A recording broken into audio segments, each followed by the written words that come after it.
بسم الله الرحمن الرحيم. السلام عليكم ورحمة الله وبركاته.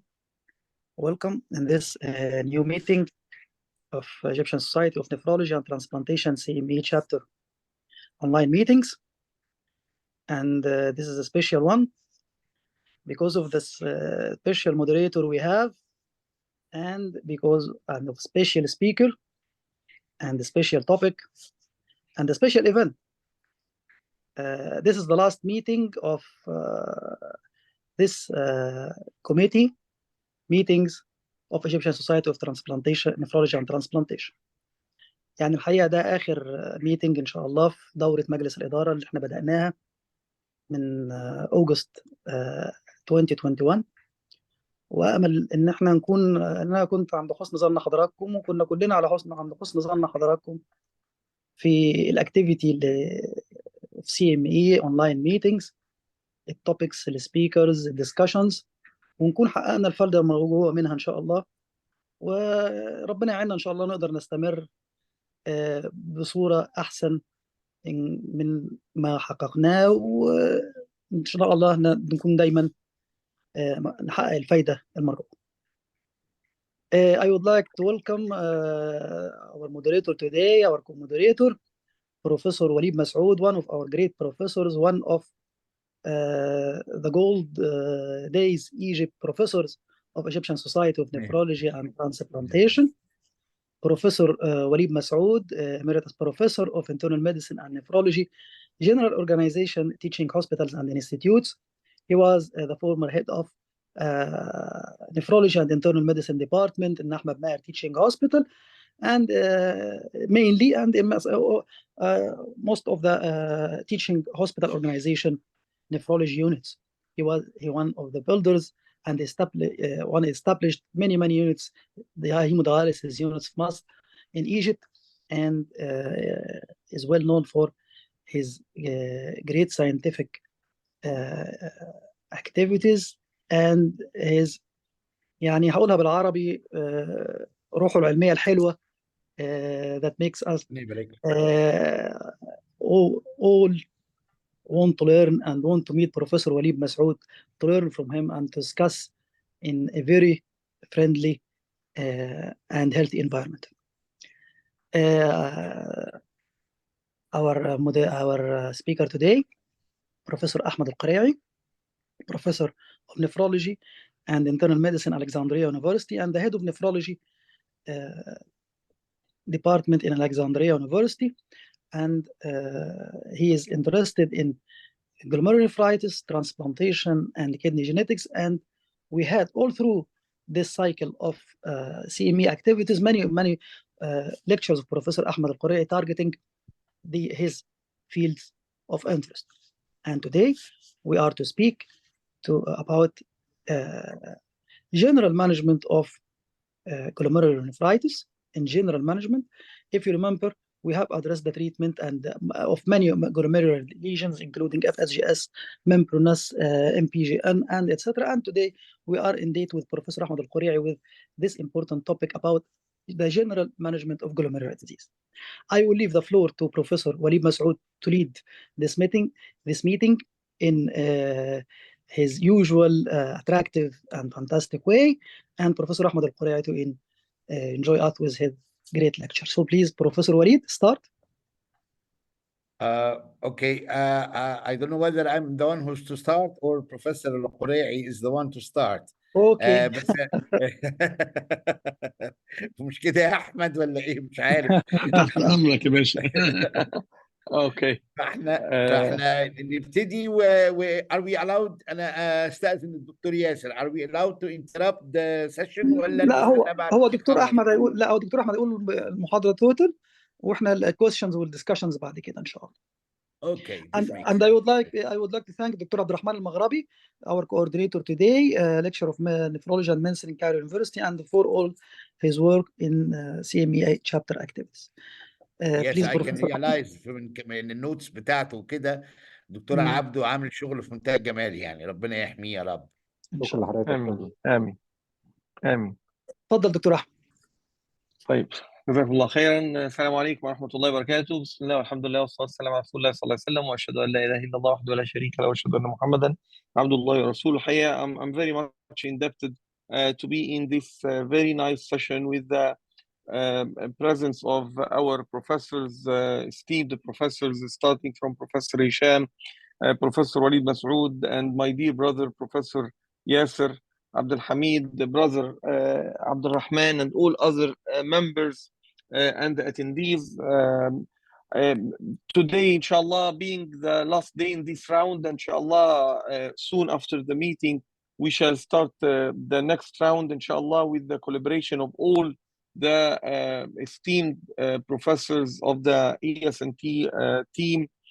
The subject is a more or less a little one that I mean a light one that wouldn't be so much in depth like the pathogenesis and the genetics and the pathology maybe, but we're going to expand a bit in the points, because actually just mentioning the points of the general management wouldn't be very much beneficial unless we tackle the practical points behind each one of these items. So let's start, and what we're going to do is we're going to go through a real life case scenario with different stations and stop at each station and ask ourselves what we should do. Noting that we're not going into the details of immunosuppression or specific management of any of these glomerulonephritic or glomerular disorders, only in the general and supportive management. So let's start first, just to remind ourselves that the major issue with that is the glomerulus, which is the part that is affected, as we all remember, the efferent, and the glomerular tuft within the Bowman capsule,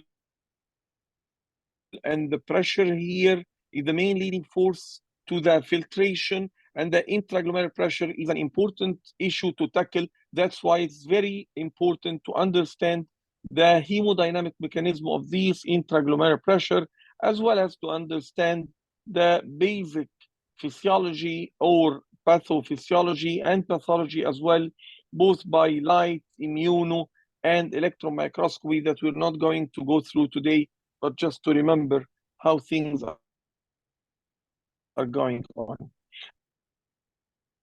And to understand the nephrotic syndrome type, along with the nephritic of these glomerular disorders, we have to remember that nephrotic syndrome can be either a part of systemic disease or a primary glomerulonephritis limited to the kidney.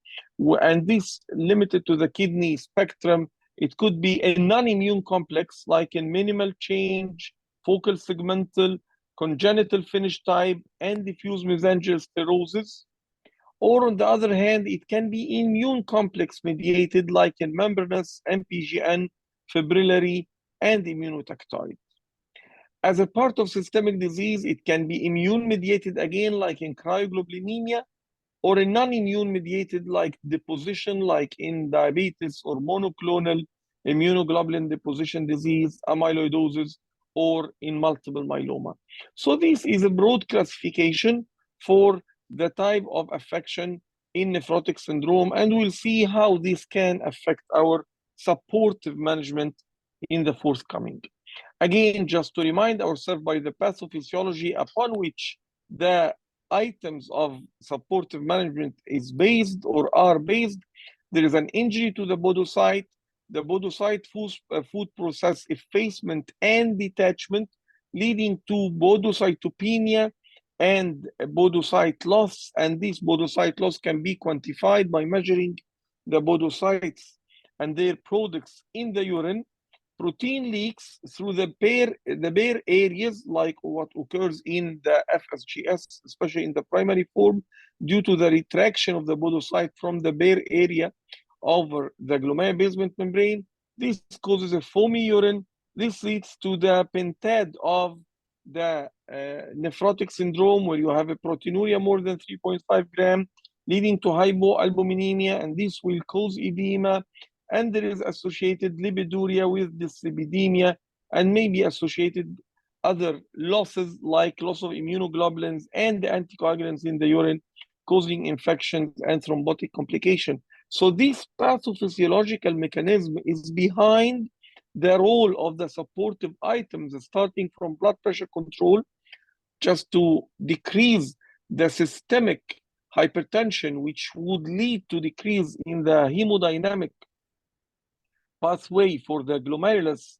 If you remember the previous slide, as we mentioned, decreasing the intraglomerular pressure, which can be accomplished by decreasing the systemic blood pressure or decreasing the local intraglomerular pressure. Antiproteinuric drugs that would decrease this leakage by different mechanisms that we're going to again allude to. Volume status and diuresis to manage this edema and how this edema is occurring. We're going to go through the underfill or the overfill theory. The antidyslipidemic, because we have dyslipidemia and lipiduria here, and what is the role and what is the mechanism and how to use them. The anticoagulation, when are they are indicated and when they are a risk rather than a benefit, and why the thrombophilia or the thrombogenesis occurs. I'm losing sound. Others supplementing the flow. You're not hearing me. I lost you for some seconds. Yeah. احنا Can you hear me اتفضل now? كمل دكتور احمد. كمل دكتور احمد. سكرين دلوقتي. اتفضل. We can hear you. Okay. So this is the overall the items that we are going to tackle throughout our presentation, inshallah. Let's start with our case. She's a 25 years old female patient. She noted that she had frothy urine with puffiness of the eyelids and lower limb edema, along with hypertension, uncontrolled blood pressure. On clinical examination, the blood pressure was 160/100. She had 3+ lower limb edema. She had abdominal wall edema and mild ascites as well. Her labs revealed a urinary albumin-creatinine ratio of 8,200 milligram per gram, a creatinine of 1.8 milligram per deciliter, a serum albumin of 1.7 gram per deciliter, and the total protein of 4.1. Her ANA screening and virology were all negative. So it's obvious this is a case of nephrotic syndrome, evident by the massive proteinuria, the edema, and the hypoalbuminemia. Though she's a hypertensive, and this not always occurring in all cases of nephrotic, but it occurs, as you know, in many of them as well. So the patient definitely was admitted to the hospital. So this is the first point. When to admit a patient to of a nephrotic syndrome or a GN to a hospital, and when to treat as an outpatient, as an on outpatient basis. Definitely, when you have a patient with severe nephrotic syndrome, with renal impairment, with hypertension, with such edema, he should be admitted to the hospital, and we're going to know why. Again, if you have a patient with nephrotic syndrome, with AKI, you have to admit to the hospital because of the hypertension. Even in children, they can easily get hypertensive encephalopathy from the hypertension, even in the simple infections-related glomerulonephritis that used to be called previously post-infectious or post-streptococcal glomerulonephritis, and the recent terminology now is infectious or infection-related GN. Again, definitely in RBGN, where you have rapid deterioration of kidney function, patients should be admitted to receive pulse steroid and pulse immunosuppression. So the patient actually was admitted, and she started albumin with diuretic. She started ARBs, beta blocker, and biopsy was requested. Her other bending labs showed a dyslipidemia, mixed type, both hypercholesteremia and hypertriglyceridemia. Her TSH at that time was 2.5, and the protein was 3+ with no active sediment, but she started to show that she's a little bit oliguric. Okay. Now, the first question related to her management plan. How would you manage her diuretic plan? Would you start her on furosemide infusion? Would you add spironolactone 100 milligram once or twice? Would you add as well a thiazide-like diuretic like metalazone 5 milligram? Would you do a renal Doppler first? Would you ask for a VEXAS assessment? Would you do a urinary fractional sodium excretion? So, of course, all these are potential right answer, but how to approach the patient in a stepwise manner when she is oliguric and she is she's not typically oliguric, but she started to be a little bit below the average, especially for her edematous state. And on the other hand, she is pretty edematous. This is the approach of how to manage edema in nephrotic syndrome patient. We usually start by oral loop diuretic, maybe furosemide or bumetanide. And as you know that bumetanide 1 milligram is almost equal to 40 milligram of furosemide. And we're going to go through the diuretic plan later on, but just in a nutshell, if you don't have a response, you might double the dose. If you reach the ceiling dose of a furosemide 250 milligram per day or bumetanide 5 milligram per day, and you still do not have a response, you would add oral thiazide like hydrochlorothiazide or metalazone in a dose of 2.5 to 5 metalazone or 25 to 50 milligram hydrochlorothiazide. Or you can change the loop diuretic as well to IV bolus, maybe IV infusion even, up to 500 milligram per day. In some literature, you can go up to 1,000 milligram per day. If you don't have a response, you add albumin infusion with 20% human albumin with the diuretic boluses. If you don't have a response, you go to mechanical ultrafiltration. Of course, along this, you're going to monitor the electrolytes, the potassium, and the sodium, and you can add the spironolactone or the amyloride to potentiate the diuretic effect. This is the general scheme that all of us almost know, but nowadays we are using more refined scheme than this that we are going to go through in the next few slides. First, let's revise the currently available diuretic and the usefulness of their use and the site of their action. Of course, acetazolamide is a proximal tubular diuretic. Please do remember that acetazolamide that we know in our country in the name of Sidamax, and that is usually being used as a treatment for glaucoma and was for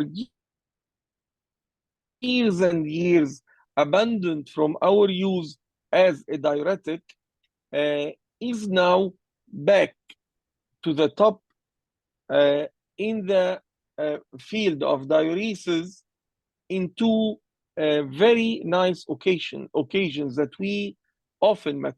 The first, when you have a metabolic alkalosis from a combination of thiazide and loop diuretic that causes usually as a side effect metabolic alkalosis, and you can reverse this metabolic alkalosis by using the carbonic anhydrase inhibitor that causes, on the contrary, metabolic acidosis. So it can be useful to use it to counterbalance the metabolic alkalosis by decreasing the thiazide dose or decreasing the furosemide or loop diuretic and adding the carbonic anhydrase inhibitor, the acetazolamide. Again, recent literature have shown that in cardiorenal syndrome, the use of Sidamax can potentiate very good effect, not on attaining the euvolemic state, but it might be helpful as well in as a survival factor for patients with cardiorenal syndrome. Then we go to the mannitol, which is an osmotic diuresis that you know acts by osmotic diuresis, and it acts here in the thick descending segment, and again in the thin ascending segment of the loop of Henle, of the proximal convoluted tubule, and in the loop of Henle. Mannitol acts at those both sides. Then we have the loop diuretic that acts at the thick ascending segment of the loop of Henle. And the loop diuretic, as you all know, are the three: furosemide, pumetanide, and torsemide. And torsemide and pumetanide are relatively longer in action. And torsemide is better in bioavailability, and we'll come to this point. If you can look here, the three of the loop diuretics that we know, the furosemide is poor in the bioavailability. We mean here the oral bioavailability, whereas pumetanide are better ability. That's why usually the dose of Durinex or the furosemide formulation is almost the same between the oral and the IV forms, whereas in the furosemide it's not the case.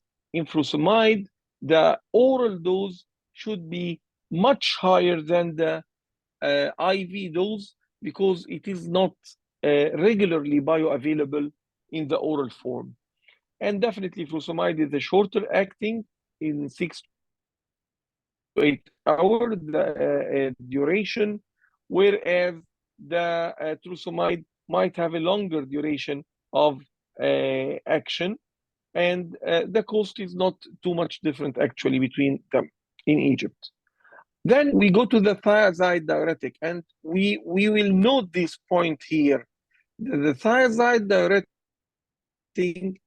can cause down blockade after the escape phenomena that occur from the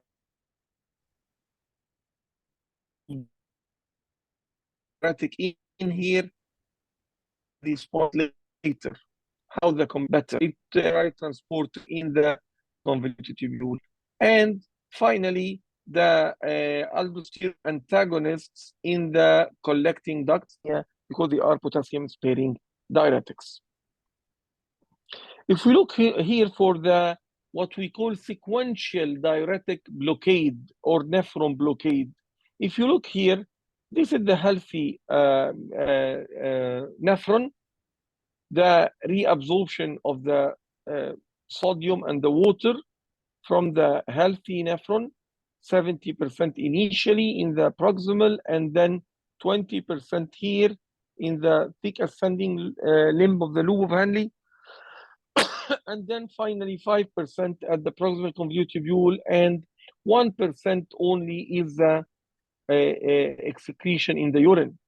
If you use the loop diuretic, you block these 20%, you have compensatory hyperabsorption by the distal convoluted tubule for the flood of what's coming here that is not from the loop. So that's why you lose most of the effect of the loop of Henle diuretic here, like the furosemide or torsemide, by the compensation with the distal convoluted tubule. If you block the distal convoluted tubule as well by the thiazide, you block almost this 18% down to 1%. So you have, instead of 2% increasing the excretion, you'd have like 19%. That's why it's better off to tell your patient to use the demified dose, for example, half an hour before he takes the Lasix or the Examide or whatever. When you do so, you block the distal convoluted tubule, so whatever is flooding to it from the effect of loop of Henle later, and the diuretic effect here will be blocked as well, and you'd have this maximizing effect of diuresis. And of course, we all have noticed that you might reach a very high dose of loop diuretic with no sufficient response when you just add a half a tablet of Demafite or 1 tablet of Demafite.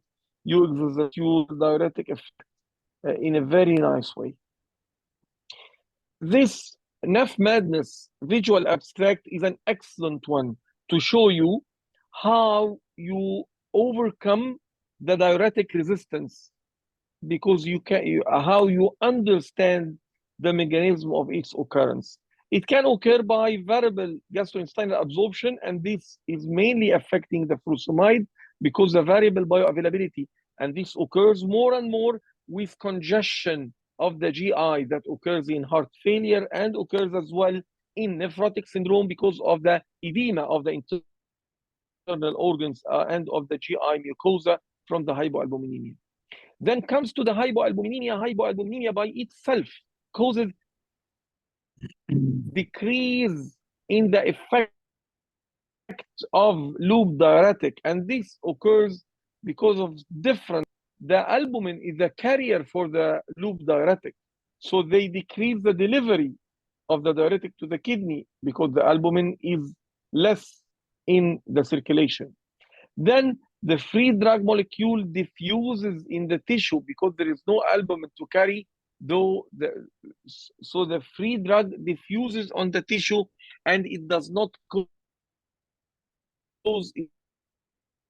its action, because we should always that from the luminal as the nephron, not from outside. It should be there inside the lumen to act.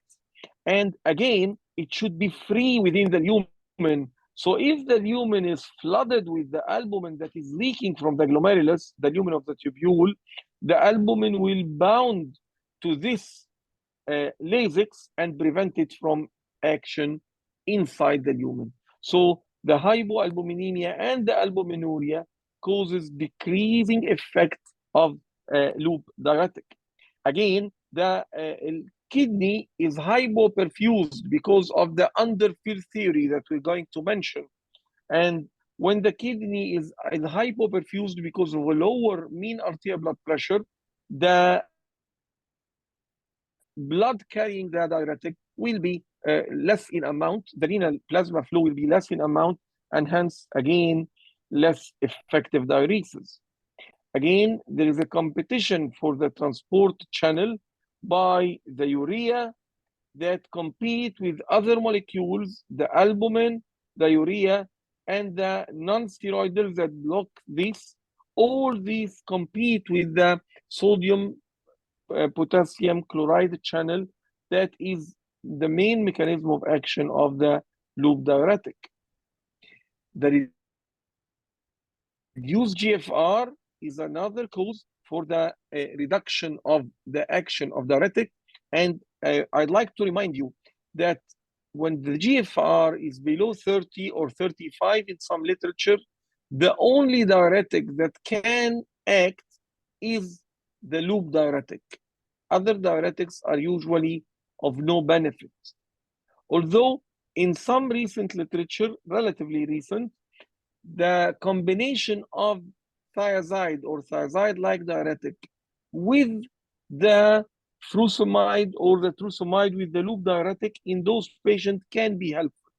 So you can use the metalazone, for example, with the furosemide when the GFR is below 30 milliliter per minute, but not to use the metalazone alone by itself. Again, these are all for the mechanism of insufficient delivery of the loop diuretic to inside the tubule. There is a heightened sodium avidity that occurs because of the compensatory sodium reabsorption at the distal side, which drives the diuretic resistance that can be overcome. This is called the diuretic braking phenomena, and this can be overcome by the combination of multiple site of action, what we call sequential diuretic or nephron blockades, like we mentioned earlier. These are the 2021 GN guidelines for the general KDIGO, of course, for the general management of supportive or general management of glomerular disorders. First, a practice point is the loop diuretic at the first line of therapy. For the treatment of edema of a patient with nephrotic syndrome, you would use twice daily, better than once daily dosing.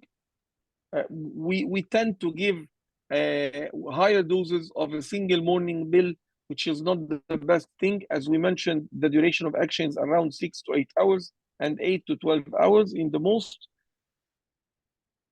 So it's better to give 2 doses. Increase dose of diuretic to cause clinically significant diuresis or to reach the maximum effective dose. Switch to longer acting loop diuretic like bumetanide and trusemide. They are longer than half-life than furosemide. Again, switch to them if you are concerned about the oral bioavailability that is lesser in the case of furosemide. Definitely, we'll come to the sodium again when we speak about the diet, but we have to restrict sodium down to 2 grams per day of sodium or 5 grams per day of sodium chloride. And we have to monitor the patient sodium restriction by measurement his sodium excretion in the urine, because if the patient is not restricting his sodium in the proper way, this alone can be a cause of diuretic failure. You can add another diuretic, like we mentioned, as in different situation.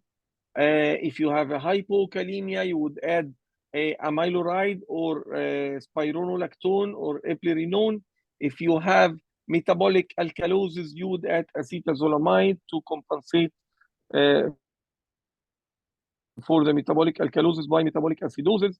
If you have poor effect of the loop diuretic, you can add thiazide diuretic to augment its action. And then you should monitor for the adverse effect of diuresis, definitely the hyponatremia, the hypokalemia, or the hyperkalemia if you're using spironolactone, and the volume depletion, especially in elderly and pediatric population, whom can be very prone to rapid shifts in the fluid and goes into dehydration easily. If you have diuretic resistance, you should use the combination, as we mentioned, and switch to the IV route or IV infusion even. If you failed all of this, you might use the albumin, as we mentioned earlier, to increase the oncotic pressure. And if this fails, you might go for ultrafiltration or hemodialysis with ultrafiltration according to the renal function. Moving out from the diuresis to the albumin, our patient, if you remember, she had an albumin of 1.7. So what are your indications to start albumin transfusion for a patient with heavy proteinuria? Would you transfuse albumin with the serum albumin less than 2 grams? Or when you have a proteinuria more than 3 grams? Or when you have a hypovolemia along with the proteinuria? Or when you have a response to IV, failure of response to IV diuretic, or all of the above? Just remember that albumin infusion is not beneficial in the management of a patient with nephrotic syndrome unless a rescue therapy. So it is not the rule, it is the exception. We should infuse less than 1 gram per kilogram per day. Of course, this is a huge dose for our practice, but the proper dose is around 0.6 to 0.8 gram per kilogram per day when you have severe hypoalbuminemia, a dose that's too much expensive in our situation and that we don't use. And please remember that we refrain from using plasma transfusion to those patients because they carry more risk of hypercoagulability that we're going to speak about later on. So it is albumin, and ideally it should be salt-free albumin, and it should be given in a slow manner to avoid TRALI or transfusion-related acute lung injury, avoid hypervolemia. It's better to be given with IV furosemide and use the salt-free form to avoid the associated sodium chloride overload. Yes. Actually, giving albumin as such, because the patient is hypoalbuminemic, like his albumin is 2.5, so give him albumin to be 3.5 and to decrease his edema is wrong maneuver, because you simply are just in a lay people word, you're widening the hole، او زي ما بيقولوا بالعربي انت بتصب في قربة مقطوعة وبتوسع الخرم. ما ينفعش. You are causing more hyperfiltration because of the albumin that you are giving and the patient is losing actually. So this is not the proper way to do unless you have an indication to use the albumin. And this takes us to the point of whether the patient is hypovolemic or hypervolemic, or another way is underfill or overfill. And classically speaking, and the old teaching was that the nephrotic syndrome are underfilled and the nephritic syndrome are overfilled, but this is not the case usually. Sometimes, or most of the times, the nephrotic syndrome can be overfilled, not always are underfilled, especially after certain time because of the compensatory salt and water retention that we're going to see again. So the underfill simply is a simple theory. Reduced plasma albumin and oncotic pressure causes increased interstitial volume, so edema, but on the other hand, decreased effective intravascular volume because of the capillary leak. And this would lead to activation of the sympathetic nervous system and the RAS and the resistance to the ADH. And this would later on lead to some fluid overload and overfill. On the other hand, the overfill theory stands on that the filtered plasmin or proteases activates the epithelial sodium channel, leading to increased tubular sodium chloride reabsorption, hence causing plasma volume expansion. So actually the losses in the tubules, they causes damage in the tubular epithelial channel, leading to more and more salt and water retention, causing overfill rather than the underfill.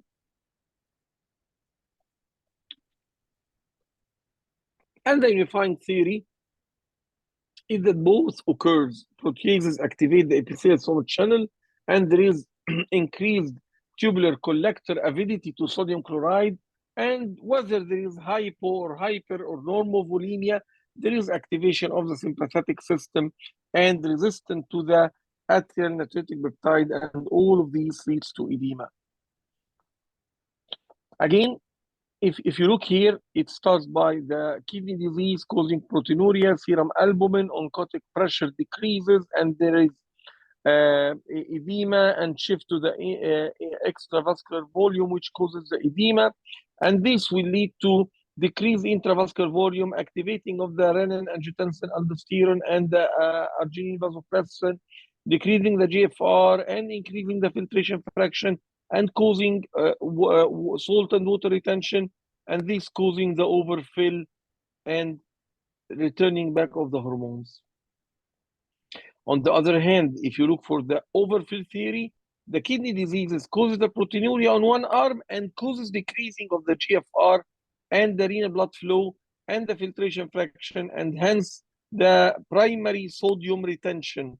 And this again leads to increase these hormones that causes equilibrium and then return back to the normal. What is the importance of identifying the patient's state, whether he is underfill or overfill, is simply to give diuresis or to replace by albumin before diuresis to avoid more prerenal insult. And this is the clinical question. Which of the following are more suggestive of underfill rather than overfill in a patient with nephrotic syndrome? A serum albumin below 2 grams per deciliter, definitely this is an underfill. A minimal change history, a hypertension, or a postural hypotension. Definitely postural hypotension means an underfill. A minimal change usually is associated with underfill, and hypertension usually is not a case of decreased intravascular volume. Usually when you have an intravascular volume depletion, you wouldn't have underfill, you would have rather an overfill or volume expansion, as occurs in the nephrotic, for example, with volume expansion and oliguria. And these are the factors that can clinically differentiate the overfill from the underfill. If you have a loss of GFR more than 50%, usually this is an overfill. If the GFR is higher than 75% of normal, that's to say creatinine is not so high from the baseline, this is usually an underfill. If the albumin is more than 2 grams, this is an overfill. Less than 2 grams is an underfill. A minimal change history goes more with the underfill. Definitely hypertension with the overfill, and postural hypotension with the underfill. So how to estimate the volume of the patient, whether he is overfilled or underfilled, because this would imply on the management, as we mentioned earlier. Unfortunately, most of the clinical parameters, as you can see, are not absolutely dependable.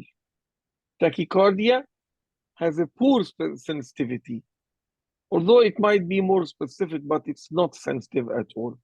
Orthostatic hypotension is not sensitive at all. It's even less specific. Dry oral mucosa, it's not so much sensitive, as well as it is not very specific. Jugular venous pulse, that previously was thought to be very specific and sensitive for volume expansion, is more or less more specific, but is not so much sensitive. That's to say, you might find, when you find it, yes, the patient is mostly overfilled, but when you miss it or you can't find it, that does not mean that the patient is absolutely underfilled. Axillary sweat is not so much sensitive and is a little bit moderate specificity. Skin turgor is more sensitive than most of these other, but again, it's not very much specific. And the skin turgor here is in the subclavicular area, and this is more sensitive and specific than in the forearm, because in the subclavicular area, you don't have the bed of fat below that is usually can be lost in the forearm or any other part of the body and can mislead between the emaciation and the dehydration. Auscultation for crackles, and this can goes along whether this crackles or severe congestion or even bubbling pulmonary congestion. They are more or less specific but they are not so much sensitive as you can see. Even chest X-ray is not so much sensitive and of moderate specificity, and the CVB, as you know, is not to be to be a dependable parameter anymore nowadays. So the clinical parameters around your hand are not very effective in telling whether the patient is overfilled or underfilled. So what we should do, we should move to the BOCUS. And as you might have seen the flyers, that there are many workshops along the forthcoming ESNT Congress, and among these workshops that are under the continuous medical education chapter with Professor Yasser is a workshop about the POCUS. And the POCUS is the point of care ultrasound. And the point of care ultrasound, you can measure the internal jugular venous pulse, the IVC diameter and collapsibility, the lung ultrasound to look for the B line pattern instead of the A line pattern, the hepatic Doppler and the portal Doppler, and even the renal Doppler.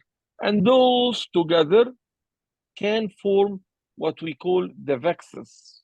And the VEXUS is the estimation of the volume by using the ultrasound. And this can be a constellation of all these findings together, the hepatic, the portal veins, the intrarenal Doppler pattern of flow. The IVC is the most important, or is the first step actually, and the focused echo, which is not total echo, just a screening echo, and the B lines in the lung. Instead of having those transverse A lines, you would have a longitudinal B lines. And this is the IVC assessment that you should do in the M mode, and you should do a 2 centimeter apart from the cavo-atrial junction, and you should measure it within inspiration, expiration, and this can give you not only the diameter but also the collapsibility.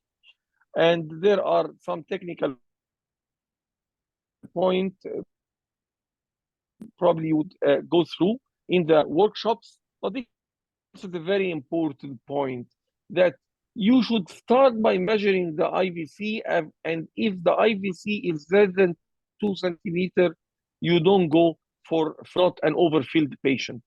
If it is more than 2 centimeters, you go for the hepatic vein Doppler, and you look for the systolic and diastolic waves.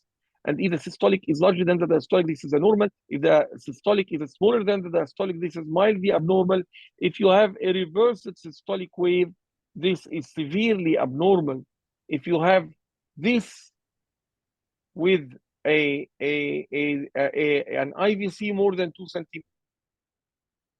centimeters, this is a mild congestion or moderate congestion. If you have those mild congestion, then you go to the portal vein Doppler and you look for the pulsatility index of the portal vein, the minimum and maximum wave with pulsation, and if this undulation is 30 to 50%, this is mildly abnormal. If it is more than 50%, this is severely abnormal. If you found this, you go for the renal vein Doppler and you look for the pattern of the wave in the renal vein. Is it continuous, which is the normal, or discontinuous? Or if you have monophasic and you don't have the systolic, you have only the diastolic, and you have a collections from these. If you have 2 of these with an IVC more than 2 centimeters, this is grade 2. If you have more, this is grade 3 congestion, which is very severe congestion. So now we've started the diuresis. We've given the combination of the diuretics. We've shifted to the IV form. We gave the patient IV albumin according to her serum albumin. We estimated that her intravascular volume is expanded. So we continued on the diuresis. and we added the metalazone, the spironolactone to the Lasix, and the urine output improved actually to 150 ml per hour, but the creatinine increased to 2.1 and the urea to 111 milligram per deciliter. We had a Doppler on her renal vessels and it was free. The IVC now came down below 2 centimeter to 1.9 and it is 50% collapsible. We are now accepting that the patient had more or less attained an eovolemic state on these combination diuresis. But the patient had an AKI. So what causes an AKI and how to diagnose the cause of AKI to deal with according? This is the differential diagnosis of the AKI. Remember that baseline creatinine was 1.3 almost, now it's 2.1. This is an AKI, and these are the causes of AKI. It can be acute tubular necrosis or acute interstitial nephritis or renal vein thrombosis, or it could be warfarin-associated nephropathy. It can be drug toxicity. It can be aggressive disease, even in nephrotic syndrome. It can be crescentic superimposition or a change in the pattern of the disease. How to differentiate? For ATN, you would have a hypovolemia, hypoalbuminemia, and hypotension in most of the cases. You might use aggressive, you have been using aggressive diuresis, or you added a contrast for study or non-steroidal or whatever. And definitely it's excluding other causes and having a bland urinary sediment without cast. In acute interstitial nephritis, you might have fever, rash, arthralgia, leukocyturia that can be in 30 to 40% of cases eosinophiluria without bacteria, sterile pyuria, and it can be diagnosed by kidney biopsy. Again, this can occur, remember, from a PPI that you're giving along with the steroids. It can occur with a non-steroidal that you're giving for pain. It can even occur with the Lasix itself. It can cause interstitial nephritis. So many of the drugs that we are using can cause this. Definitely antibiotics that you can be using for many causes in such a patient. Renal vein thrombosis. Remember that we had for our patient a renal Doppler to exclude renal vein thrombosis. And this is a part of the systemic hypercoagulable state that we are going to tackle. Definitely, you can do a Doppler, but it's the best thing to do is a CT, a angiography, but definitely using a contrast in a patient who is relatively intravascular volume depleted is not the best thing to do. Warfarin-associated nephropathy. Why warfarin? Because as we will show later, in many of these cases, we might be using warfarin, but you might have some hematuria and a high INR to have this to occur. Drug toxicity like exposure to calcineurin, for example, if you're using calcineurin, or as we mentioned earlier, non-steroidal or others. Aggressive disease with the worsening of nephrotic syndrome, and we're going to present a case at the end that might present with a nephrotic syndrome with rapidly deteriorating kidney function, and this might need kidney biopsy and even more than a kidney biopsy. Crescentic superimposition, like if you have an anti-GPM superimposed over membranous nephropathy, for example. Definitely, the patient is anxious regarding her rising heart function. What you would do? Would you stop RAS blockers? Would you stop loop diuretics? Would you stop both? Would you give SGLT2 inhibitor instead of RAS? Or would you give SGLT2 inhibitor and continue RAS blockers? These are many options that we are facing in reality with our patients. Just to remind you that SGLT2 inhibitor RAS blockers are acting in a complementary way. Both are acting in a hemodynamic way, or again, both are acting in another molecular pathway. The RAS blockers decrease the intraglomerular pressure by vasodilation of the efferent arteriole, and the SGLT2 inhibitor decrease the intraglomerular pressure by vasoconstriction or resuming the vasoconstriction of a dilated afferent arteriole. And there are downstream many molecular mechanisms for the SGLT2 inhibitor other than the hemodynamic effect, and there are the anti-fibrotic pathway for the aldosterone blockade by the RAS and by the MRA that causes decrease in the pro-inflammatory and pro-fibrotic molecules as well. And this is the normal glomerulus, and this, or the abnormal glomerulus, the altered glomerulus in diabetic kidney disease and in nephrotic syndrome in CKD patient. And this is how the SGLT2 acts here by resuming the vasoconstriction here, and the RAS by resuming the vasodilation here. And in both, there is decrease in the intraglomerular pressure because the out here is increased and the in here is decreased. So the net result is decreasing the intraglomerular pressure, and that's why these are perfectly complementary drugs. Can we use SGLT2 inhibitor in those patients whom are usually receiving immunosuppression? Actually, this is a proof of concept paper that we have published less than a year ago, maybe 6 months or 7 months ago, in the European Journal of Clinical Pharmacy, along with my team.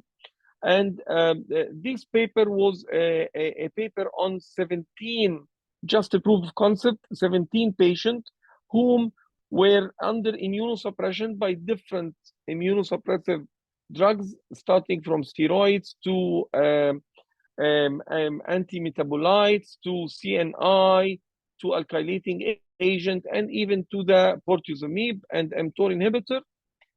And we have no single major adverse event, only one attack of UTI that was treated without needing to stop the SGLT2 inhibitor.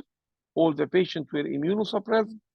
The albumin pattern was much better, and the proteinuria declined significantly with the group on the SGLT2 inhibitor, the 17 patients, and there was better preservation of the creatinine on the patient along the follow-up period.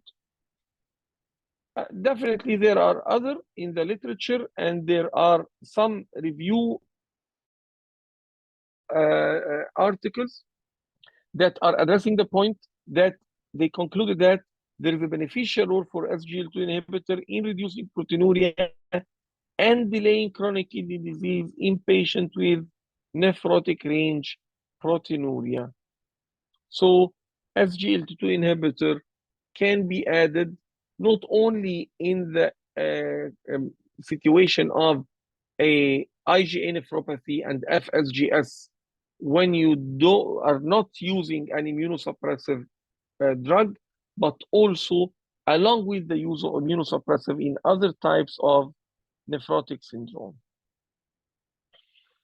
And here are the guidelines for the using of ACE inhibitor, and they are not far from our clinical practice. Most of us know that we use them in caution. We use them by you start slow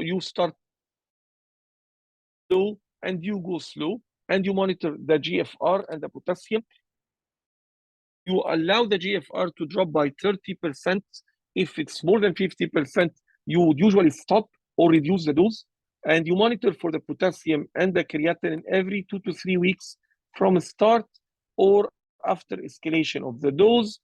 It's better off to stop on the sick days if the patient is dehydrated, if he's having diarrhea, better to resume the volume before starting. That's why we would like very much to have the patient well hydrated on the minimum doses of diuretics. In the case of nephrotic syndrome, you should replace the hypoalbuminemia first, and you should attain a good intravascular volume before starting the ACE inhibitor. There are some literature saying that in situation like minimal change disease, you might not get a major benefit from starting such RAS blockers or ACE inhibitor, because usually the patient will respond rapidly to steroids and the albumin will come back to a normal level, so you don't need to those drugs. But on any account, you have to monitor closely the with sick days, with contrast, with associated aggressive diuresis, or non-steroidals or nephrotoxic antibiotics. You have to teach the patient when to stop them and when to recheck his renal function and the potassium. You can use the MRAs as well. If the combination of ACE inhibitor and MRAs causes a significant hyperkalemia, you can try to use the loop diuretic or the thiazide diuretic, or even the resins like the sodium zirconium cyclosilicate. But beware about the sodium load that can occur from such a molecule, because for each 10 gram, as in the KDIGO guidelines, for each 10 grams of the powder, you have 100 milligram of sodium. And I'm reminding you that your allowance is 2 grams per day. So if you're giving a patient like a 5 gram per day of Lokelma, you're already taking off 1/4 of his daily allowance of sodium in a case of a nephrotic syndrome. Okay. Moving back to our patient, she had her renal biopsy done. And the question would be, with such a patient, serum albumin was 1.7, and she had a proteinuria of 5 grams, would you start her on prophylactic anticoagulation or no? And if your answer is yes, which anticoagulation you're going to start her on? Are you going to give her warfarin or NOAC or DUAC, or low molecular weight heparin, or an unfractionated heparin? And the next question would be, in relation to the biopsy that has been done, when would you stop if she's already on? And when would you resume if she already stopped her anticoagulation in relation to the biopsy? 24 hours before and resume 24 hours after the biopsy, 48 hours before and resume 48 hours after the biopsy, or 72 hours before and resume 72 hours after the biopsy, or 1 week before you stop and 1 week after you resume the anticoagulation.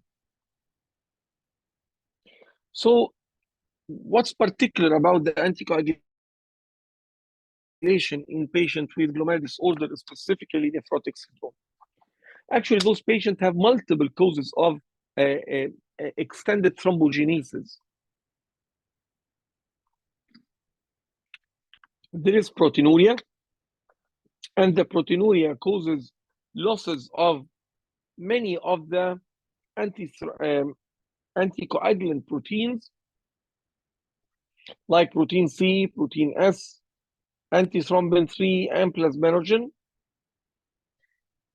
And there is hypoalbuminemia, and the hypoalbuminemia causes increased liver synthesis of coagulation factor and fibrinogen, along with the synthesis of the albumin.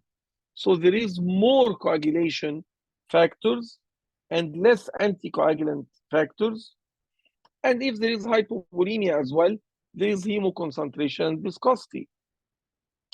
The dyslipidemia causes impaired fibrinolysis due to increase in the LDL and lipoprotein A and the plasminogen activator inhibitor. There is immunological injury, mainly in relation to membranous nephropathy. That's why there's special emphasis of the anticoagulation in membranous nephropathy in particular. Patient can be immobilized because of the severe edema, and they can be using drugs like glucocorticoids, which is thrombogenic by itself. So there are many causes actually that potentiate the occurrence of intravascular thrombosis. So what's thromboembolism in nephrotic syndrome and what are the uncertainties about? First, the incidence is wide range for the venous, ranging from 2 to 37%.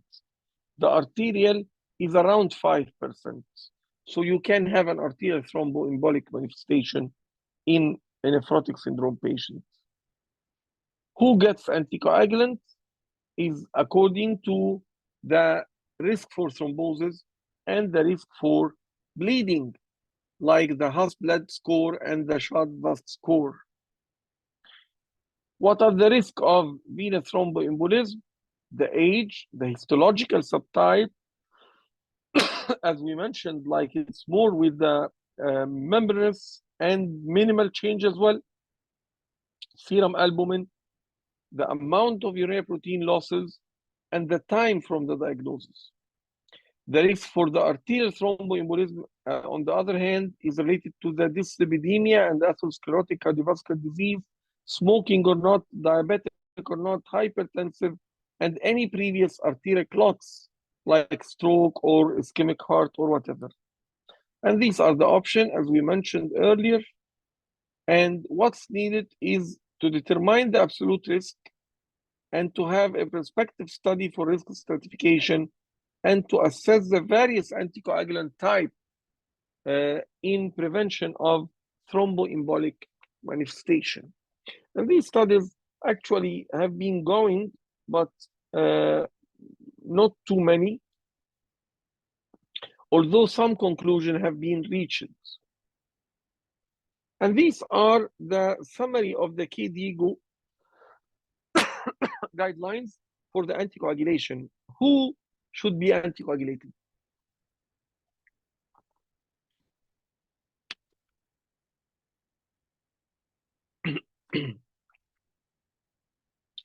Here, prophylactic anticoagulation should be employed to those patients when the risk of thromboembolism exceed the patient-specific risk of an anticoagulation-induced serious bleeding event. This is very important. It's not simple to anticoagulate everyone because the risk of bleeding is high as well. And you have to weigh patient per patient. So here, the patient who had thromboembolic event as previously, they should be anticoagulated for 6 to 12 months after occurrence of their thromboembolic event. And of course, you have to differentiate whether it is venous or arterial, or they have a pulmonary event, or if they have an atrial fibrillation. And the prophylactic full dose of anticoagulation should be considered if this is prophylactic full dose.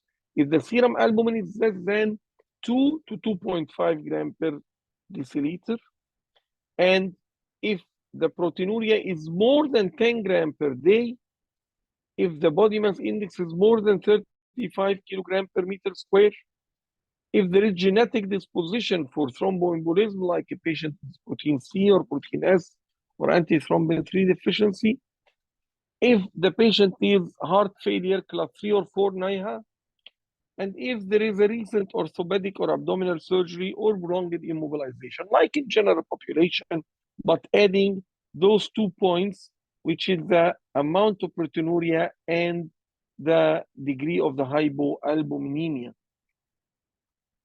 And these are the relative or absolute contraindication to prophylactic anticoagulation if the patient did not prefer this, and if the patient had a bleeding diathesis, of if there is a central nervous system lesion prone to hemorrhage, like an aneurysm or something like that, if there is genetic mutation of warfarin metabolism, for example, that prevents its efficacy, or the patient is frail because he might fall and this might injure him, or prior gastrointestinal bleeding. So these are contraindication for coagulation. And sometimes it is very difficult to take the decision for a patient who is nephrotic syndrome with a serum albumin of 2, and he has a GI bleeding induced by the steroids, for example, because he had a bad stomach or a history of peptic ulcer or whatever. So it's very difficult to anticoagulate such a patient, and very risky not to anticoagulate him as well. And this is a relatively reasonable scheme if the serum albumin is less than 2.5 gram per deciliter. The patient had a high venous thromboembolic risk. If the bleeding risk is not too high, start with warfarin. If the bleeding risk is high, do not give warfarin and give aspirin. If the patient albumin is already above 2.5 gram per deciliter, don't give warfarin and look for the albumin. If it is less than 3.2, give aspirin. If it is more than 3.2, don't give aspirin even. And if the patient had an arterial thromboembolic risk, like this Framingham risk score less than 20 over 1,000 patient years, do not give aspirin. If it is more than 20, give aspirin. So we are between not giving anything, giving aspirin in the midway if it is between 3.2 to 2.5 gram per deciliter with no severe risks, or giving full anticoagulation if the patient has a serum albumin below 2.5 gram per deciliter and proteinuria more than 10 gram per deciliter, and he has no high risk of bleeding. And this is the prophylactic anticoagulation with unfractionated heparin twice per day, or low molecular weight heparin to be given according to the creatinine clearance, and avoid of the if the patient had a kidney failure. And the warfarin can be used with an INR ranging between 2 to 3, and you should be aware of that the warfarin is, although the most studied in those patients, but it is a drug of very narrow therapeutic index with very complicated interactions, not only with other drugs, but even with foods. So you have to be very careful with the warfarin. And although it is not very much deeply studied, but the use of NOAC or DOAC might be easier. And this is the summary for the factor 10 activator inhibitor. The apixaban is the most accepted in our population, but if the renal function is normal, you can use rivaroxaban as well. And although they are not studied well in the nephrotic syndrome patient, but they can be used because there are favorable case reports. The DTI or direct thrombin inhibitor as well are not studied well, and we don't have enough data about their use, the argotropan or the dabigatran in those patients with nephrotic syndrome. So to this point, we've discussed the diuresis, the albumin, the anticoagulation in our patient, and we moved with her clinical scenario. Now her renal function is improving, albumin is increasing, and proteinuria is still around 5 grams. Blood pressure is more or less okay. The IVC is better. She was advised by her relative to start a keto diet. As you know, it's low in carbohydrate, high in protein and fat, to replace the protein lost in the urine. And she now is asking about how much is her allowed protein per day in the diet. So how would you prescribe the diet for such a patient? Kirigo actually did the job for us, and the prescription of the diet for this patient is simple. Sodium is less than 2 grams per day. Dietary protein should be restricted based on the degree of proteinuria. Take care. Previous notion is to increase the protein to compensate for. This is a limited point. Yes, you would give 1 gram of protein per up to 5 grams. That's to say, if the patient is losing 5 grams, you would add 5 grams of protein per day to his daily protein recipe. If he's losing 10 grams, you would give only 5 grams, not 10 grams of protein per day. Okay? So how much protein initially? You would give only 0.8 to 1 gram, not more. 0.8 to 1 gram, and some advocate for 0.8 only, not for 1 gram. 0.8 to 1 gram per kilogram per day, and add for the losses, okay? And you would use, if you have a renal impairment along, restrict to 0.8 only. And it's better to use protein from a plant origin rather than an animal origin. Emphasis on vegetable, plant sources of protein, which is more appropriate. So this is important. But avoid low dietary protein, because this is concerning about those patients with losses. And the caloric intake, you have to restrict to achieve a normal body mass index and limit adiposity, because this by itself causes more further FSGS and hyperfiltration and more losses of protein. And you should restrict the dietary fat as well. We give a heart healthy diet, a dietary fat less than 30% of the total calories, and mono or polyunsaturated fat should be 7 to 10% of the total calories. And those patients will suffer from dyslipidemia, as we mentioned, and the dyslipidemia in those patients, you should consider giving the patient a statin with lifestyle modification, and there are no high quality evidence to give the patient a statin, but it is given as per the general population with the same targets of LDL and lipoprotein or lipoprotein A, small a, in those patients. And the treatment of hyperlipidemia mainly is statin, and avoid of red meat, and consider plant-based diets. According to the atherosclerotic risk factor, you can, even if you're not to the target with the statin, you can add other anti-dyslipidemic agents, but beware of bile acid sequestrants and fibrates are not very much liked in our situation. Fibrates in particular causes increases in the serum creatinine. Ezetimibe is an alternative in statin intolerant patients, and PCSK9 have shown some beneficial effect in nephrotic syndrome, but the cost is limiting.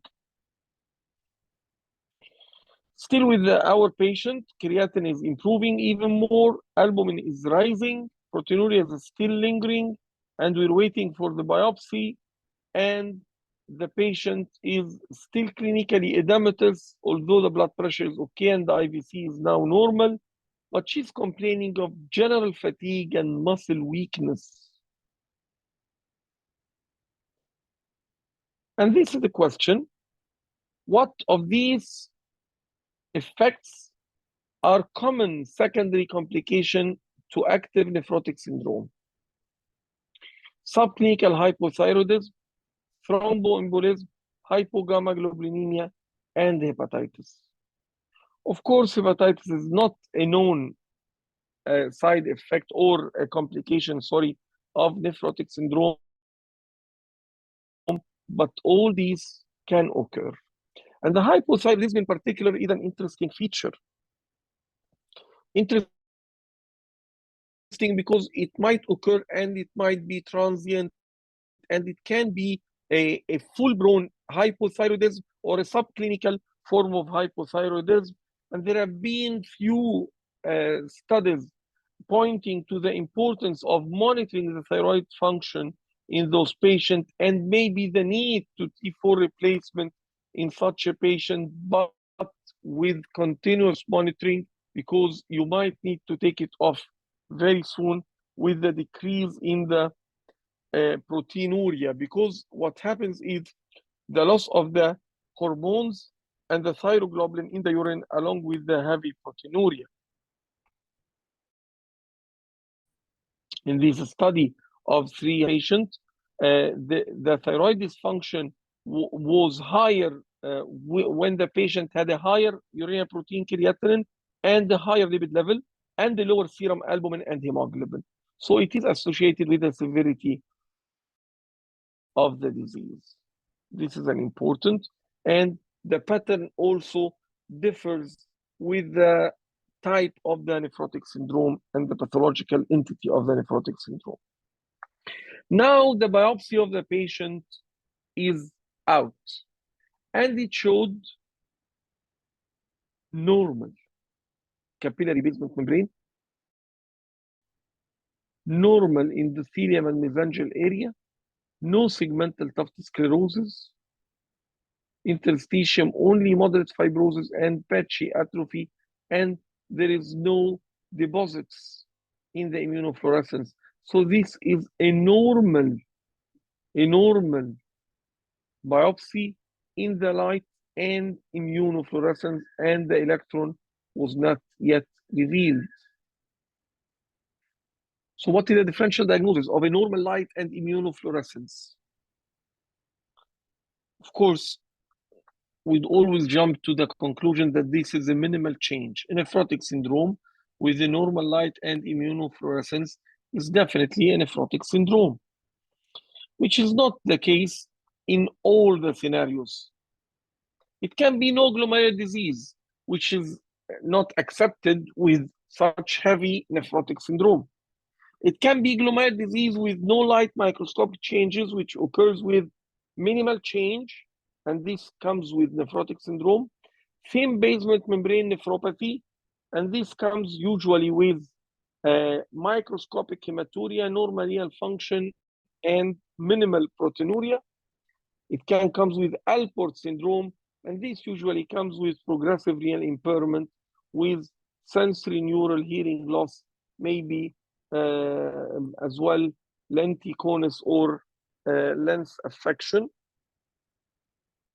It can be a mild or early glomerular diseases that have been captured earlier in the course of the disease, like in class 1 lupus nephritis or early IgA nephropathy, or even early membranous glomerulopathy. So these can be a differential diagnosis for such a patient, but the patient had some interstitial infiltration and affection, and she had already some glomeruli that are sclerosed in spite of having no pathology, and this is weird actually. And I've just had this very nice scenario from our dear colleague, Professor Faisal Shaheen in Kingdom Saudi Arabia, which is very nice case. And I would like you to read through the lines of this report of pathology and the forthcoming slide. This is a 16 years old male with nephrotic syndrome, untreated. His brother is transplanted, and he has mild microscopic hematuria, normal kidney function, no significant proteinuria, with significant proteinuria, sorry, and is negative serology and no hearing loss. And the biopsy showed almost normal on light with a glomerular basement membrane abnormality on electron microscopy and is indicated for genetic testing. Look here, the light and immunofluorescence microscopy has shown normal glomerular morphology and immunofluorescence finding. Normal expression for collagen 4 alpha subtypes 2 and 5, excluding Albert, is seen on the immunofluorescence. Electron microscopy has shown generally well-preserved podocyte food processes. So there is no effacement of food processes. It's not minimal. It's not focal segmental. And segmental thinning and thickening of the glomerular basement membrane. This segmental thinning and thickening of the glomerular basement membrane is usually occurring after treatment, but this patient was not treated. And this occurs when you treat the patient with multiple times and with remission and relapses, you would have this segmental thinning and thickening. But the patient has no treatment previously, so the patient actually is a weird case. And they asked for collagen 4A chain genetic testing, although they did not have a collagen 4 subtype 2 or 5 positive immunofluorescence. The patient was subjected to genetic analysis. And astonishingly enough, the genetic analysis showed a COQ8B mutation that is homozygous and that is classified according to the American College of Medical Genetics as a pathogenic mutation that is inherited in a recessive form, and the patient is homozygous, and that is appearing with a phenotype of nephrotic syndrome. And this COQ8B is previously known as ADCK3 and 4, and it is one of the coenzyme Q family, which is a mitochondrial genetic superfamily that is usually associated with mutation leading to neurological or pulmonary or mainly renal affection. They usually present by nephrotic syndrome that rapidly progresses to end-stage renal disease in childhood, and they are not recurrent in transplanted kidney. Definitely, they are not responding to steroids. So this is a very important, interesting finding in the general management of a patient with nephrotic syndrome as well, that you can identify some situation that immunosuppression are not beneficial. And this is a part of the general management, because we have met a lot of patients who have been tried with different type of immunosuppression for years and years with no effect, and no one have ever think about testing them for being a genetic subtype that is not responding to immunosuppression on any account. And these are many of the monogenic causes of steroid-resistant nephrotic syndrome. And this is the ADCK4, which is the new nomenclature now, is the COQ8B and 8A that we've just shown a case, just the one of Professor Faisal Shaheen. All these type of, and this is the COQ6, another one of the monooxygenases that is related to the same mitochondrial family. And as you can see, All these are genetic testing that can be autosomal recessive or autosomal dominant, and they can cause steroid-resistant nephrotic syndrome. Actually, they should not try steroid in such patient in the very first place. So now we've moved with the patient all the way from having the nephrotic syndrome with the general management till reaching the final step of identifying whether he's going to receive a specific immunosuppression or not. There are some few more slides about other examples of patients with nephrotic syndrome who have been shown to be non-responsive to immunosuppression or in need for genetic testing. But I think we should stop here and give time for discussions, if you allow me. Professor Walid, what's your opinion? Thank you, Professor Ahmed, Professor Walid. I think we can leave Professor Walid. Unmute yourself.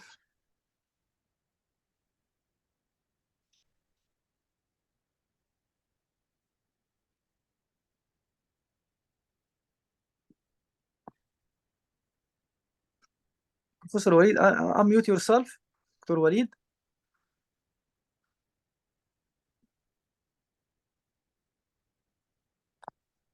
Dr. Walid.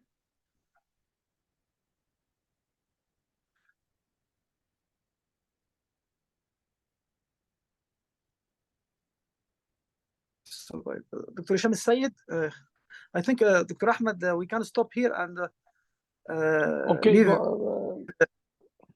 the other examples or the other cases for another meeting and start the discussion.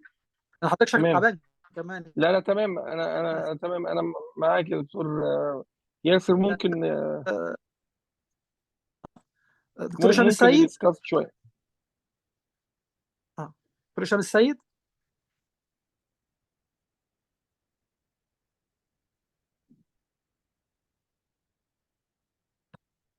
unmute yourself please. كنت انا بس ميوتد مش عارف اعمل انميوت يعني. فيري اكسلنت طبعا بروفيسور احمد قريعي، يعني از يوجوال محاضره دسمه جدا، فيري انفورماتيف وفيري اديوكيشنال. الامبورتنت بتاعت السيشن توداي beyond الاميونوسبريشن اللي دايما we are focusing on immunosuppression regime في الجايد لاينز and always all these items are lost. I would like also to thank you very much على موضوع الدايوريتيك use بالدوزز and when to give agon. Really I appreciate this very fantastic talk beyond immunosuppression in glomerulopathy. I have no other questions. هشام جزاك الله خير يا بيه. الله يخليك. يعني very interesting talk, very interesting talk and very illustrative lecture حقيقي دكتور أحمد. I have a question about the use of POCUS. Do you feel it is appropriate to use POCUS in case of nephrotic syndrome with ascites, for example, for assessment of volume status?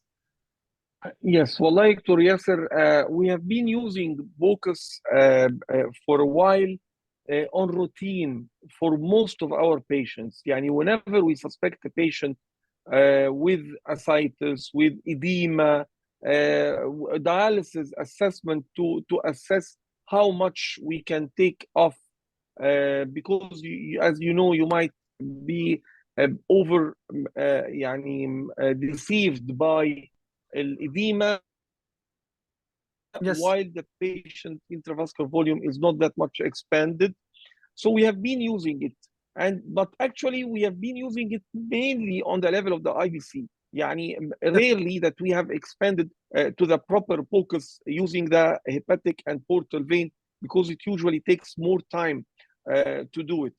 But I think this is a tendo Achilles in our clinical practice, and we should do it more frequent by the full POCUS.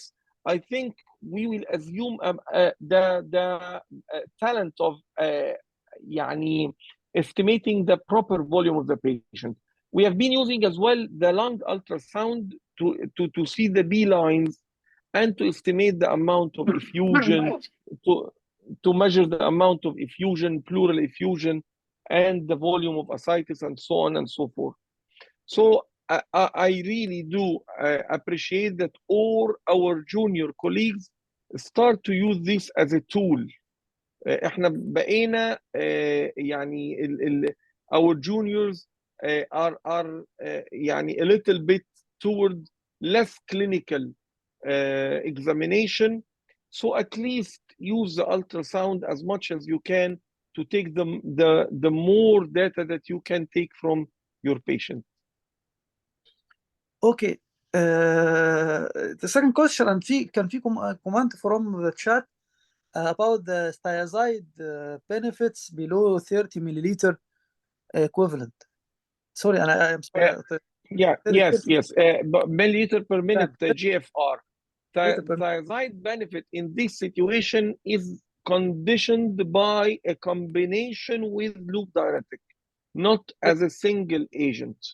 If you use it as a single agent, it wouldn't be useful. But if you use it as an augmentation to loop diuretic, according to literature, it can be useful. And I think it is thiazide-like. Metolazone. Usually we use the metolazone. يعني طبعا the major side effect of this group of drugs, specifically the metolazone, is the severe hyperuricemia that they cause. Okay. So you have to monitor the uric acid very closely in those patients. Professor Walid Masoud, unmute yourself. You will receive the permission to mute now. Unmute. هو كتب على الشات انه مش قادر unmute.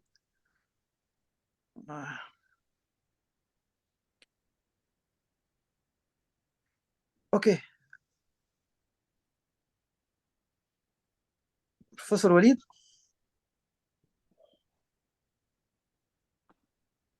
طيب. Is any more questions in the chat, Dr. Yasser? أنا بشوف مع حضرتك أهو.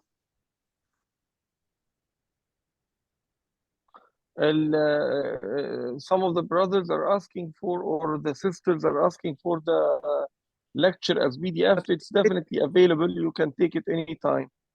اوكي انا هاخدها من حضرتك، ابعت لحضرتك يعني حضرتك تبعتها لي على الواتساب وانا هنزلها. I'll even send it as a PowerPoint presentation, and it's free to be used by anyone for any scientific or educative purpose. وهرفعها للدكتور هشام على الجروب بتاعه اللي عليه يا ريت يا ريت يا دكتور احمد. الدكاتره ان شاء الله. ان شاء الله جزاك الله خير يا دكتور احمد. استاذن حضرتك بس وانا هرفعها على الجروب بتاعنا بتاع الASNT على دكتور ياسر هبعتها لحضرتك على طول ان شاء الله. ان شاء الله. الحاجه الثانيه دكتور احمد، طيب الاسسمنت اوف الفوليوم ستاتس في النفروتيك بيشنت، اي ثينك في البيشنت اللي بيجيب دو يو فيل ات انها فيري بيج بروبلم في البيشنت اللي هاف جود يورين اوتبوت. يعني اي ثينك البيشنت النفروتيك وجود يورين اوتبوت، I think this patient is mainly to the underfilling side. لكن patient لو اوليجوريك او زي ما حضرتك قلت النفريتك pathway of the disease، يعني هو ده الاميل ان هو يكون هايبرفوليميك. البوكس هنا هل هيفرق؟ حضرتك بتستعمله يعني انا عاده البوكس او الالتراسونوجرافي الانفيرو فيناكيف بنستعمله في الهارت بيشنت، الهارت كارديورينال هو اللي بيفرق لنا البيشنت اللي عنده هل هو اوفر فيلد او اندر فيلد. لكن هل في البيشنت اللي هو النيفروتيك اعتقد ان هو بيكون واضح شويه يعني الفيلم. والله يا دكتور ياسر as you have seen في التيبل الهايكال داتا كلها including الجوجلر فينس بالس والسي في بي والسكين تورجر والاكسيلاري سويت والماوث salivation او دراي ماوث والبوستشال هايبوتنشن والتاكيكارديا، كل الداتا دي was not يعني as strong enough to anticipate how much is the patient overfilled or underfilled. They were not so much specific sensitive. ممكن بالظبط. ف ما هو ده we are left with انه طالما دول ما هماش كفايه يبقى البوكس هو اللي هيغنينا. بس مش كفايه ما هو ده لا يعني ده بقى مع الكلينيكال اكزامينيشن طبعا يا دكتور احمد، يعني الفوكس لوحده هو مش عايزين هو الناس تنسى حضرتك الكلينيكال، يعني لا لازم يعمل هو كلينيكال اكزامينيشن. بس الكلينيكال هنا بقى مش هيكون ديبندنج، هي دي المشكله الديسيفنج في عيانين نفروتك.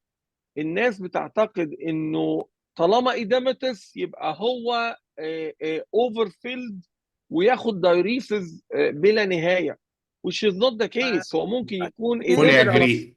اجري طبعا طبعا.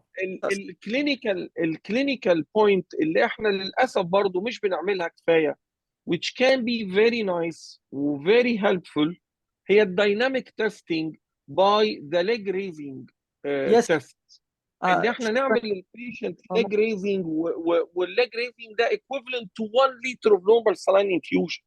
لو يس عملناه بالطريقه الصح والعيان كان قاعد 45 ورحنا منيمينه وقلبينه ورافعين رجليه 45 او 90 وصبرنا عليه الكام دقيقه وقسنا البلاد بريشر وقسنا الفوليوم ستيتس بتاعته وقسنا الاي في سي بيفور اند افتر. This is a very dynamic and effective measurement انه فعلا يقول العيان was it's exactly like في الفيستلا لما بنعمل ارم اليفيشن تيست ونشوف بتفضي ولا ما بتفضيش. شكرا ف على توضيح والهيباتو جاجرال ريفلكس برضه اوف فاليو. ماشي. طيب يس طب هو هنا بقى سؤالي بقى يا دكتور احمد، يعني حضرتك الكلينيكال ستيتس مع لو انت الكلينيكال ستيتس كان واضح ان هو البيشنت از اوفر فيل، او يعني مايل ناحيه الاوفر فيلينج والبوكس، هل البوكس في عيانين النفروتيك كان بيدي فرق كبير عاده ولا مش هو الفرق المتوقع usually can going with our assessment of clinical status؟ يعني من خبرتك بقى انا عايز والله حضرتك يعني يوجوالي يس اللي احنا بنتوقعه في العيان بنلاقيه الى حد ما. بالظبط. لكن ممكن مثلا يختلف في ايه، ان انا ابقى متخيل ان العيان مثلا هيطلع الاي في سي بتاعه 2 و2 2 و4 2 و6 الاقيه طلع 3 ونص، الاقيه طلع 3 وشويه. طبعا sometimes بيكون معاه ترايكاسبيد ريجرج وده بيفهمني الحكايه دي، وسمتايمز without. فبحس ان العيان انا كنت مخدوع فيه، كنت فاكره ما هواش ذات ماتش اوفر فيلد وهو طلع اوفر فيلد بزياده اكتر من اللازم يعني. بالظبط. اوكي am I heard now؟ بروفيسور وليد بليز لو ايوه سامعينك يا لاوي باشا. اتفضل. والله لسه انا كل ده بحاول اخش بقالي نص ساعه هتنقط يعني. انت موجود معانا ربنا يكرمك. ما I am خرجتش sorry والله مش عارف ايه اللي حصل ريلي يعني.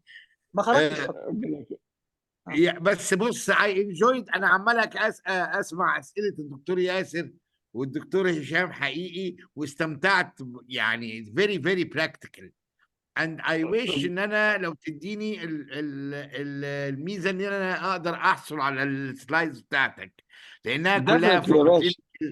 بس ابعتها لحضرتك، خدها من الدكتور احمد ابعتها لحضرتك. Definitely يا بتبقى باشا. يعني في حاجه مفيده جدا، حاجه مفيده يعني. وهنزلها ربنا للشباب يبارك لك. كلهم. بس ممكن اسال الدكتور احمد بردك على the role of SGL2s في الاكيوت كيدني انجري. احنا اول ما بنديها نتيجه التيبولوجيميرال فيدباك بيحصل رايزنز ذا سيرم كرياتين. Is it advisable ان نديها at this stage في الاكيوت كيدني انجري؟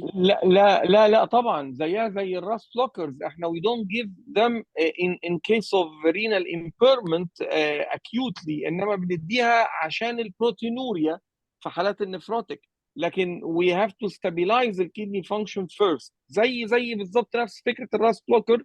Don't give in the sick days, don't give in dehydrated patient, don't give concomitant with diuresis بهاي dose, don't give مع unstable renal function لغايه لما يبقى stable. whenever the patient is developing AKI, no, it's not advised الحقيقه. طيب هي الفاكسس تيست يعني احنا we start first يعني this is what I usually do ان انا I only do the IVC الhepatic vein والinternal IVC. الIVC آه، yes. انما the rest I would have to need an expert sonographer عشان يشتغل والله لي الدوبلكس بتاعي.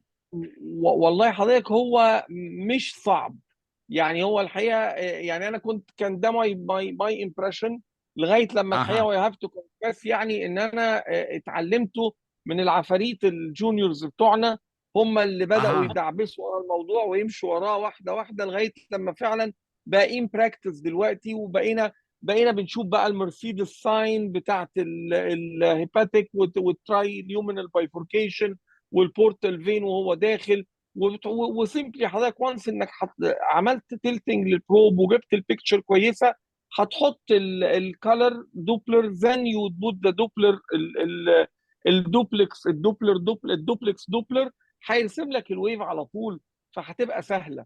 يعني هي جميل. اها اتس نوت ديفيكولت ما بتحتاجش اكسبرت يعني، لان انا في الاخر انا بعمل بيها سكريننج، مش بقيس بيها يعني مثلا بورتال بريشر علشان اقول بقى العيان ده بورتال هايبرتنشن وكلام زي كده يعني. ف يعني فايت كان بي النفرولوجيست دان. عندك يا دكتور احمد هم اللي بيعملوا النفرولوجيست. يس طبعا This is very طبعا good. This طبعا is very good. This is very very good طبعا. of course.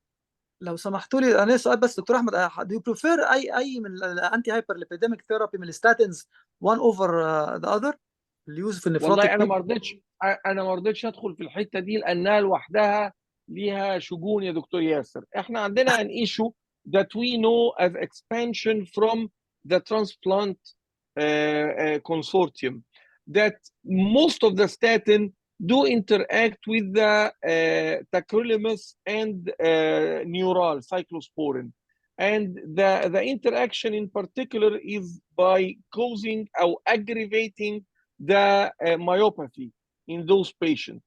Though there is a safety concern with those drugs.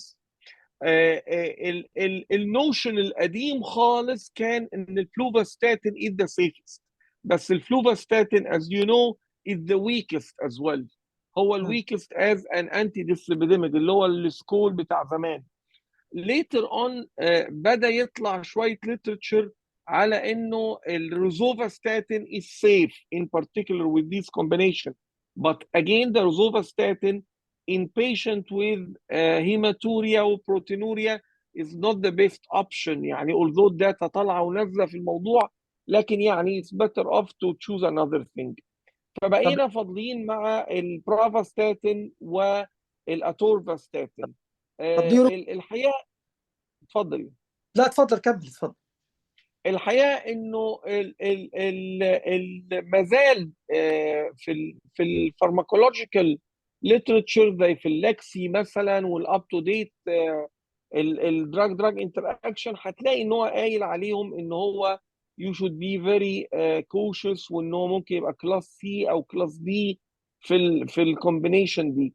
لكن في ليترشر طلع بيقول ان they are safe that you can use them، وطالما العيان ما اشتكاش من muscle pain ولا muscle aches you can continue. فانا الحقيقه انا بستخدم الاتورفاستاتين يعني كبيرسونال اكسبيرينس، بستخدم الاتورفاستاتين ان 40 مللي جرام او 20 مللي جرام حسب السيتويشن بتاع العيان. وسو فار يعني ما شفتش عيان حصل له ماسيف disruption of the muscle بروفايل بتاعه، ولا رابدومايلسيس لا قدر الله ولا حاجه زي كده يعني. لكن لو البيشنت جاي لك ماشي روزوفاستاتين بتغيره ولا بيكونتينيو؟ ماشي على ايه؟ روزوفا. والله لا مش بغير، بس مع الجي اف ار هو الماكسيمم 10 مللي جرام، لو الجي اف ار بتاعنا اقل من 40 اظن ما ينفعش نستخدم ال 20 مللي جرام. هي كمان الايشو الثاني انه those patient once البروتينوريا بتاعتهم قلت، وذيس از ان important issue. لما البروتينوريا بتبقى adjusted العيانين usually they don't need to continue on the statins، مش زي العيانين لانه الديسليبيديميا اللي عنده is mainly زي بالظبط قصه الانتي كواجيليشن. وانس العيان دخل في ريميشن والبروتينوريا قلت وبقت سب نفروتيك رينج ولا 1 جرام ولا اقل والسيرم البوم بقى نورمال, you can stop الانتي coagulation. You don't need to go for a long time ولا you don't need to go for the statin for a long time as long as انه العيان البروتينوريا اتظبطت وبالتالي الديسليبيديميا اتظبطت معاه. اللقاء اللي فات كانت الدكتوره سمر صبري بتتكلم عن نفس التوبيك في الاطفال تشايلد هود نفروتيك الجنرال مانجمنت, وفعلا اثارت النقطه دي ان هو لو البيشنت هياخد ديفينيتيف تريتمنت فور نفروتيك وهو ريسبوندر, مفيش داعي ان احنا ندي الانتي هايبر ليبيديمكس, ممكن تارجت التريتمنت على طول يعني نستنى على الانتي هايبر ليبيديمكس في الاطفال. كلامك صح يا دكتور ياسر. they pass very quickly into rhabdomyolysis children population. يعني صحيح. I've been confronted وكلمت إيهاب الحكيم قلت له الكرياتين بتاعي ابتدى يعلى والسي بي كي عالي, فقال لي لا just stop الستاتنز completely, no need even to lower الكوليسترول, مصداقا لكلام سعادتك وكلام الدكتور احمد. هو طبعا في الكي دي جو جايد لاينز انه الستاتين is only above 8 years of age, اقل من كده ما يتاخدش خالص. اوكي. well, I didn't know this fact, فيمكن عشان كده ابتديت اديه بس the patient suffered. لا هو ما بين 8 و 12 في ويندو طبعا, لكن below 8 لا. اوكي.